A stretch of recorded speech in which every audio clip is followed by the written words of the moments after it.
இன்றைக்கி காலையில் எங்கள் அம்மா சீக்கிரமாக எழுந்து வாசல் சாணியெல்லாம் தெளிச்சுட்டு கோலம் போட்டு செம்மண் இஸ்த்துட்டு குங்கும மஞ்சள்லாம் வச்சுருந்தாங்க. உங்களுக்கு இந்த மாதிரி கம்பி கோலம் பிடிக்குமா இல்லை பூ கோலம் பிடிக்குமான்னு கமெண்ட் பாக்ஸில் கமெண்ட் பண்ணுங்கள். பாப்பா தூங்கிட்டு இருக்கும்போதே வீட்டுக்கு மாப் போட்டுடலான்னு சொல்லிட்டு நானும் மாப் போட்டேன். நானும் பாப்பாவும் குளிக்கிறதுக்கு அம்மா சுடு தண்ணி வச்சுருந்தாங்க. தண்ணி நல்லா காஞ்சிட்டு இருந்தது. நானும் பாப்பாவும் குளிச்சுட்டு வந்துட்டோம். தலைவாசிப்பிடிக்க குங்கும மஞ்சள் தான் வச்சுன்னு இருந்தேன். நாங்கள் தலைவாசிப்பிடிக்கு வந்து கோலக்கட்டியில் வந்து கோலம் போடுவோம். 5 புள்ளியில் போடுவோம் இல்லை 3 புள்ளியில் போடுவோம். இன்றைக்கி நான் 3 புள்ளியில் தான் போட்டேன்.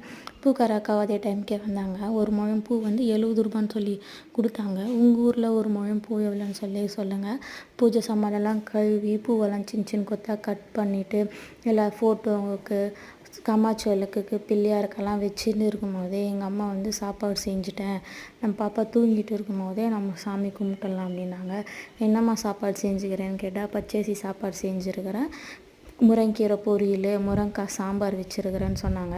நாங்களும் சாமி கும்பிட்டு எல்லா மிக்ஸோடு நானும் சாப்பிட்டேன் இன்றைக்கி.